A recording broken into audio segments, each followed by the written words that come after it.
नहमदुहु नुसल्ली अला रसूलिहिल करीम अम्मा बाद फ़ाउज़ बिल्लाहि मिनश शैतानिर रजीम बिस्मिल्लाहिर रहमानिर रहीम अस्सलातु वस्सलामु अलैका या सय्यदी या रसूलल्लाह व अला आलिका व सहाबिका या सय्यदी या हबीबल्लाह।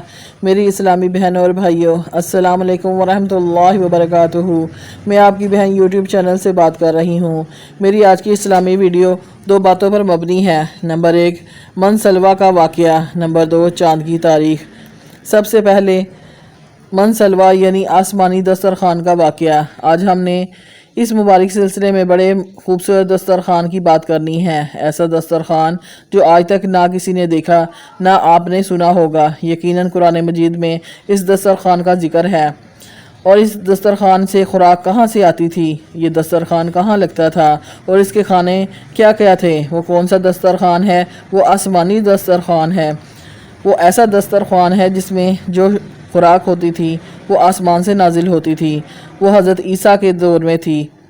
हज़रत ईसा अलैहिस्सलाम के हवारियों ने अर्ज़ किया कि ए ईसा बिन मरियम, क्या आपका रब ये कर सकता है कि वो आसमान से हमारे पास एक दस्तरखान उतार दे? तो हज़रत ईसा अलैहिस्सलाम ने फरमाया कि इस तरह की निशानियाँ तलब करने से अगर तुम लोग मोमन हो तो खुदा से डरो। ये सुनकर हवारियों ने कहा कि हम निशानी तलब करने के लिए ये सवाल नहीं कर रहे, बल्कि हमारा मकसद ये है कि हम शिकम सेर होकर खाएं और हमें अच्छी तरह आपकी सदाकत का इल्म भी हो जाए और हमारे दिलों को करार भी आ जाए और हम इस बात के गवाह भी बन जाएं कि बनी इसराइल को हमारी शहादत से यकीन और इत्मीनान कुल्ली हासिल हो जाए और मोमिनीन का यकीन आप पर बढ़ जाए और कुफ़ार भी आप पर ईमान ले आएँ।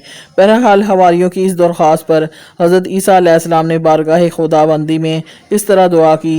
तर्जमा: ईसा बिन मरियम ने अर्ज़ की, ए अल्लाह, ए हमारे रब, हम पर आसमान से एक दस्तरखान उतार दे जो हमारे लिए और हमारे बाद में आने वालों के लिए ईद और तेरे तरफ से एक निशानी हो जाए और हमें रिज़्क़ अता फरमा, और तू सबसे बेहतर रिज़्क़ अता फरमाने वाला है।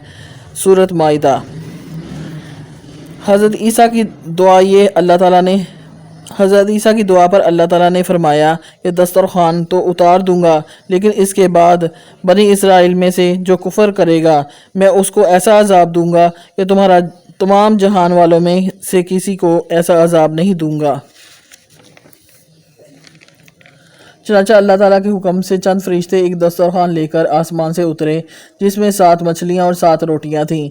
हज़रत इब्ने अब्बास रज़ियल्लाहु तआला अन्हु से रिवायत है कि फरिश्ते दस्तरखान में रोटी और गोश्त आसमान से ज़मीन पर लेकर आए, और बाज़ रवायतों में ये भी आया है कि तली हुई एक बड़ी मछली थी जिसमें एक कांटा ना था और इसमें रोगन टपक रहा था, और इसके सर के पास नमक और दुम के पास सिरका था, और इसके इर्द गिर्द किस्म किस्म की सब्जियां थीं और 5 रोटियां थीं।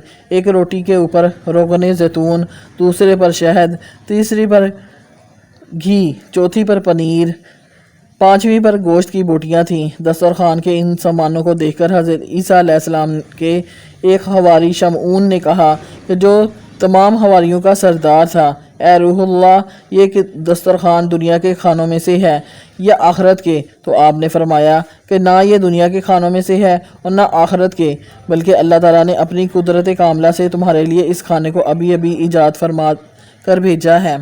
फिर हज़रत ईसा अलैहिस्सलाम ने बनी इसराइल को हुक्म दिया कि खूब शिकम सेर होकर खाओ और ख़बरदार इसमें से किसी किस्म की ख़यानत ना करना और कल के लिए ज़ख़ीरा बनाकर ना रखना। मगर बनी इसराइल ने इसमें भी ख़यानत कर डाली और कल के लिए ज़ख़ीरा भी रख लिया, और नाफरमानी की वजह से अल्लाह ताला का इन लोगों पर ये अज़ाब आया कि लोग रात को सोए तो अच्छे भले थे, मगर सुबह को उठे तो मसख होकर कुछ खंजीर और कुछ बंदर बन गए। फिर हज़रत ईसा अलैहिस्सलाम ने इन लोगों की मौत के लिए दुआ फरमाई तो तीसरे दिन ये लोग मर गए और दुनिया से नेस्तो नाबूद हो गए, और किसी को ये भी मालूम ना हुआ कि इनकी लाशों को ज़मीन निगल गई या अल्लाह ने इनको क्या कर दिया। अल्लाह पाक ने इस अजीब और अजीमुश्शान वाक़े का तज़किरा कुरान मजीद की सूरत माइदा में फ़रमाया है। याद रखें, सूरत माइदा का नाम माइदा भी इसलिए कहते हैं, इसका मतलब दस्तरखान है। ترجمہ حضرت عیسیٰ بن مریم نے عرض کی، اے اللہ، اے ہمارے رب، ہم پر آسمان سے ایک دسترخوان اتار دے جو ہمارے لیے اور ہمارے بعد میں آنے والوں کے لیے عید